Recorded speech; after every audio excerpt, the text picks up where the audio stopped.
আসসালামু আলাইকুম, সবাই কেমন আছেন? আমি আজকে নিয়ে এসেছি ঘরোয়াভাবে পিৎজা রেসিপি। আসলে মূলত এটা পিৎজা না, আমার মেয়ে খাওয়ার আবদার করেছে পিৎজার জন্য।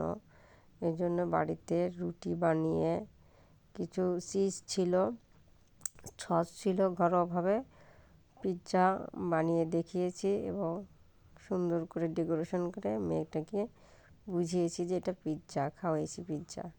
এখন এত রাত্রে তো আমি পিৎজা কোথায় পাবো?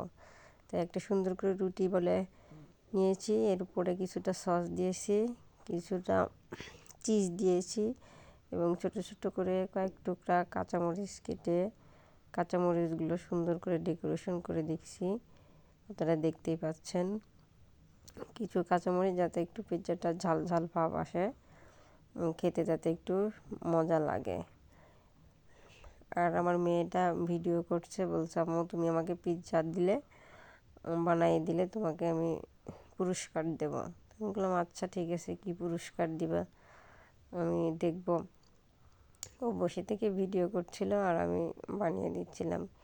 কিছুটা হালকা কাঁচামরিচ দিয়েছি যাতে পিৎজাটা একটু খেতে যাতে ঝাল ঝাল ভাব হয় এবং খেতে স্বাদটা একটু যাতে মজা হয়। এবং কিছু ছোট টুকরা করে কেটে রেখেছিলাম আগে থেকে পেঁয়াজ, সেই পেঁয়াজগুলো ডেকোরেশনটা করার জন্য সুন্দর করে গোল গোল করে কেটে রেখেছি, এগুলো একটু দিয়ে দিলাম। এরপর কিছু কেটে রেখেছিলাম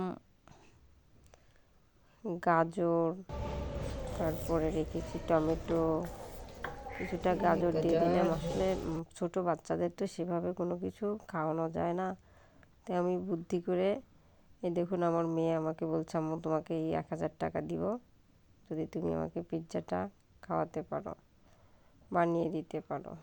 তারপর কিছুটা গাজর দিয়েছি যাতে মেয়েটা কিছুটা হলে খেতে পারে সবজি। তো ওকে যা বোঝানো বুঝিয়েছি। তারপরে কিছুটা টমেটো দিয়েছি সুন্দর করে গোল গোল করে কেটে। এরপরে এটাও খুব সুন্দর করে ডেকোরেশনটা করছি, মেয়ের দেখে খুব খুশি, বলছে আম্মু তুমি এত সুন্দর করে পিৎজা বানিয়ে দিতে পারো।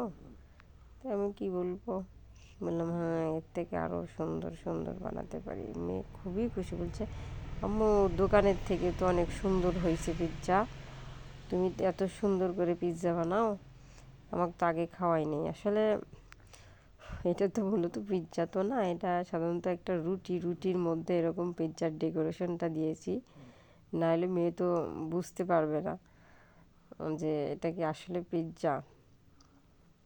আসলে এটা পিৎজা না, এটা রুটির উপরেই আমি এটা পিৎজার ডেকোরেশনটা করে দিয়েছি, যাতে মেয়ে বুঝতে পারে যে না আম্মু পিৎজাটা বানিয়ে দিয়েছে।